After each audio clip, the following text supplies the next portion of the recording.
Quatrième jour de la semaine 3, on recommence le travail, on va essayer de perfectionner le travail de macaca. On va partir de plus en plus haut vers l'arrière pour pouvoir être capable de faire des sauts de plus en plus verticales vers l'arrière pour se préparer au backflip.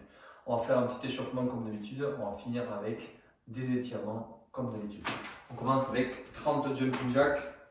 1, 2, 3, 4, 5, 6, 7, 8, 9, 10, 11, 12, 13, 14, 15, 16, 17, 18, 19, 20, 22, 23, 24, 25, 6, 7, 8, 9, 30.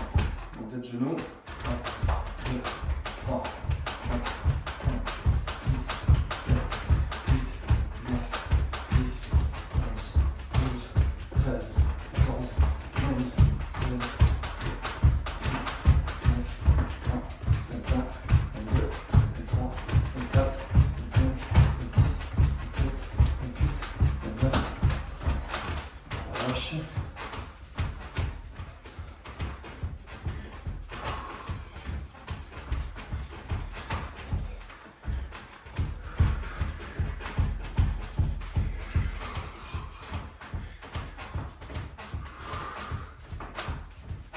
Sur le sol, 10 cat and go. 1, 2, 3, 4, 5, 6, 7, 8, 9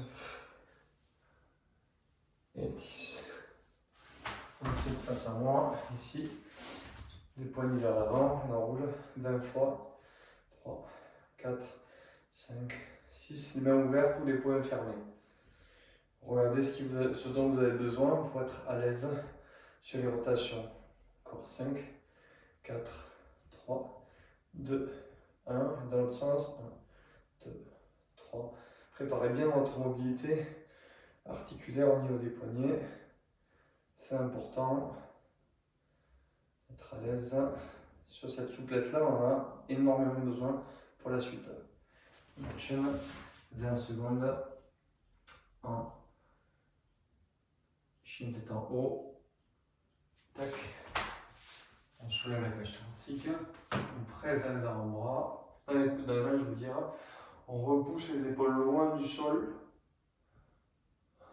La tête loin des épaules.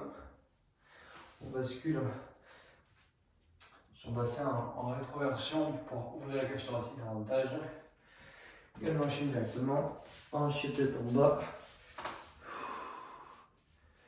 C'est d'avoir un sol qui ne glisse pas. Donc là, ça glisse un tout petit peu sur les mains pour être plus à l'aise sur l'étirement. Normalement, ça se fait sur un tapis de yoga ou carrément sur le parquet. Ça bloque un petit peu les mains.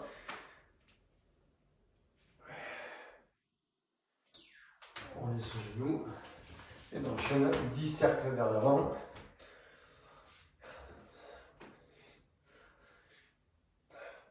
« 10 cercles vers l'arrière. Essayez d'éloigner les mains sur le côté, d'aller loin sur les côtés, va vous permettre de décopter l'articulation et de bien échauffer, bien préparer la mobilité des épaules générales. Relâchez le corps.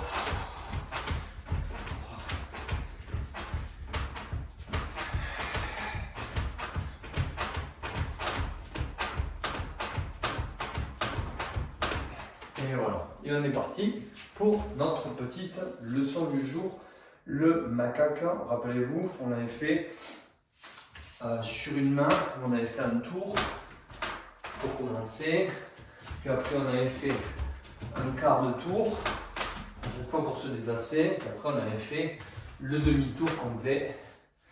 On avait vraiment pris un appui de dos et tourné complètement à l'opposé.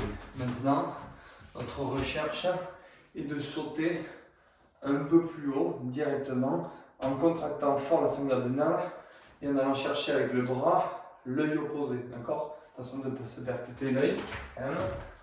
mais essayez de mettre de la force et de la vitesse. Et l'idée, c'est de repousser vraiment le sol pour vraiment décompter l'articulation, pour la relâcher cette articulation-là et pouvoir être à l'aise sur la mobilité en passant de l'autre côté. Rappelez-vous les doigts, vous allez les tourner. Si vous pouvez un peu plus vers l'opposé, ça va vous permettre de faire un tour plus facilement. D'accord? Mais il faut être à l'aise au niveau de la souplesse. Une fois que vous êtes à l'aise, vous préparez. Voilà. On voit que si on peut facilement pousser les hanches vers le ciel, d'accord, se décoller, on serre vraiment ses poings, on serre sa cingle abdominale et on passe de l'autre côté, tranquillement. On le répète plusieurs fois pour être à l'aise. Si vous avez besoin de le faire qu'une seule fois parce que vous vous sentez de suite à l'aise et que c'est très facile, ok. Mais je vous conseille quand même pour les articulations, de le faire plusieurs fois. Pareil, on prépare son bassin à pousser vers le ciel.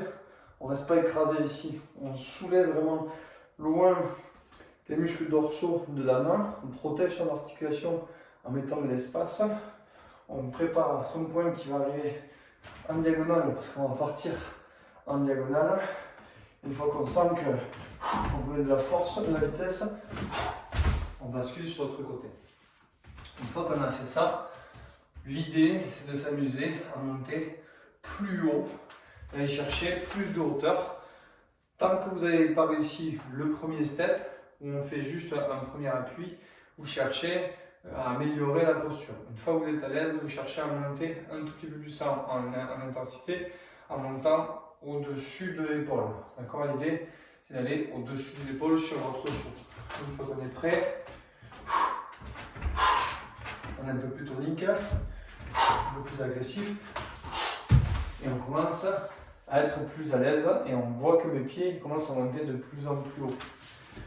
On va.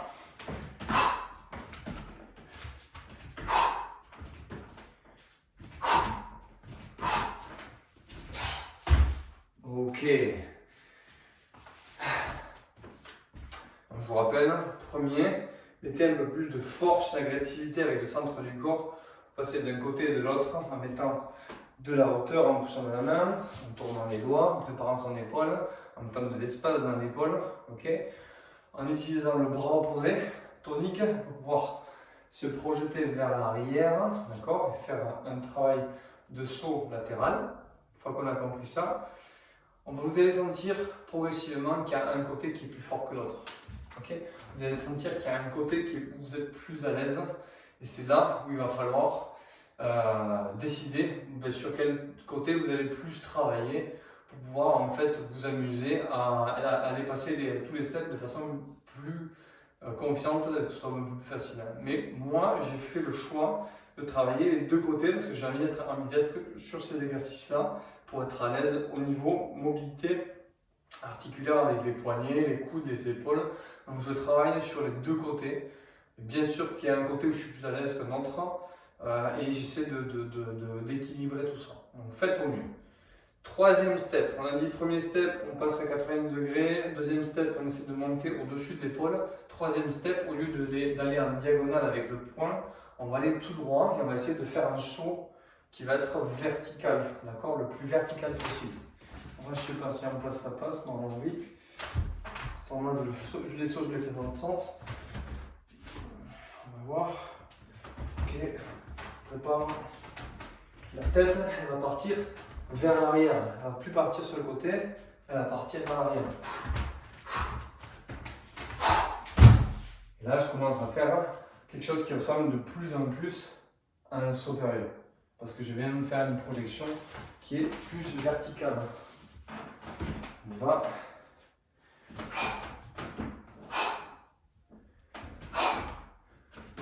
On sait comment se projeter vers l'arrière. Même si un petit peu sur le côté, c'est pas un souci. L'idée c'est que vous sentiez que il y a une bascule qui va s'opérer vers l'arrière. On fait ça.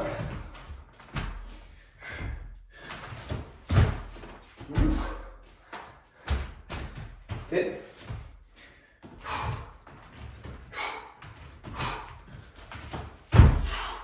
même si ça part sur le côté, c'est pas un souci au départ. L'idée c'est d'être à l'aise sur l'inversion. Je vais retourner. Dos.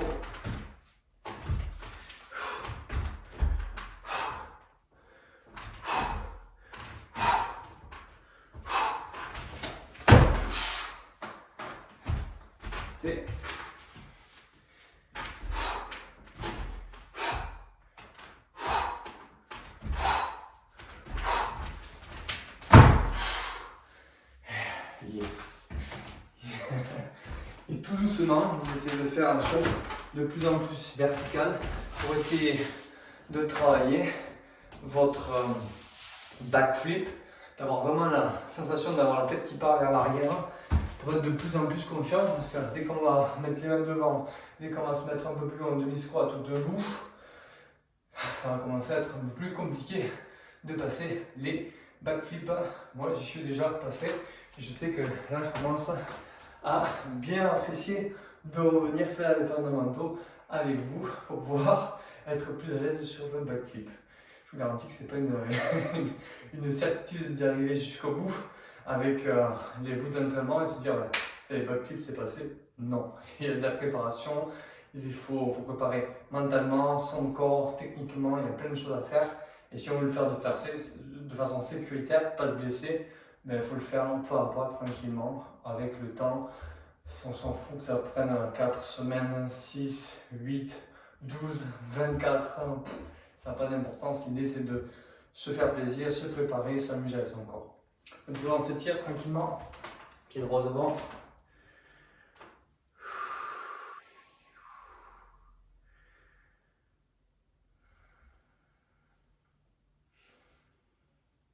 Tranquillement, 10 secondes on switch. 5, 4, 3, 2, 1. Relâchez. Détendez le corps, vraiment soyez à l'aise.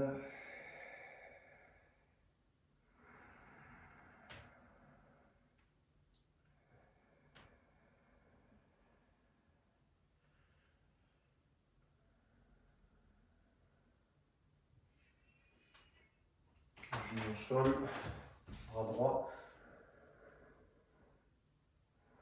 On ouvre tout le côté droit. Bras gauche.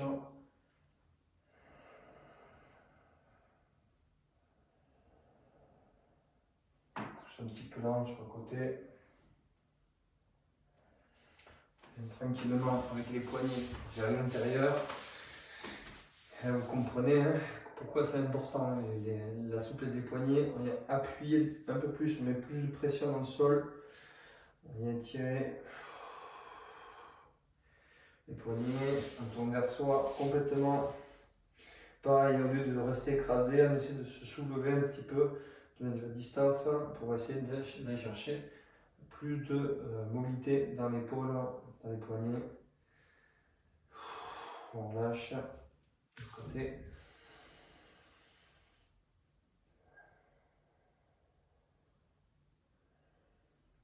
Toujours pareil, si vous êtes plié comme ceci, vous avez peu de souplesse à travailler, donc plus vous allez remonter, plus vous allez gagner en souplesse et vous permettre d'être plus souple sur le poignet. On enchaîne avec l'intérieur. Attention.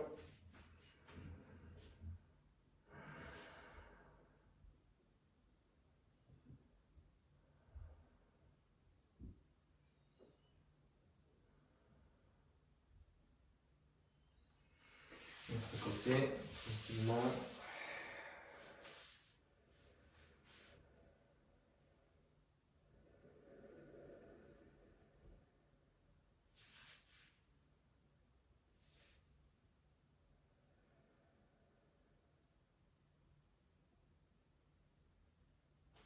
On redresse, on soulève la cage thoracique, en traversant le bassin, on ouvre.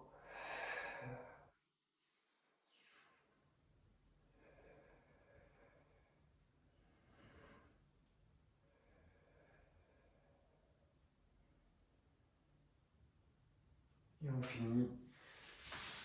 Fesses contre le talon, les bras vers devant. On soulève les côtes pour aller chercher loin devant sur les cuisses.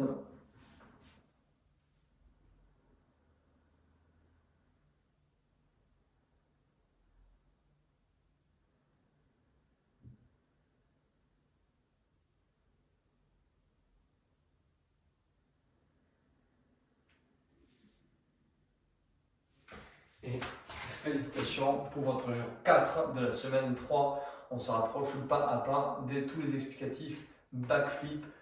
Prévoyez de bien vous entraîner au niveau du renforcement musculaire, de bien vous étirer sur les yogas, de faire les exercices techniques plusieurs fois, d'être vraiment à l'aise sur les exercices techniques. Et n'hésitez pas à faire comme moi, de revenir en arrière, de le refaire tranquillement, tous ces trainings, de refaire toutes ces mobilités progressivement et de constater que déjà, si vous avez fait ces 200 minutes d'entraînement, quand vous revenez au départ, vous êtes beaucoup plus à l'aise sur tous les mouvements et vous sentez que vous progressez plus rapidement et même vous perfectionnez chacun des mouvements pour vous garantir un meilleur succès pour le backflip. À demain.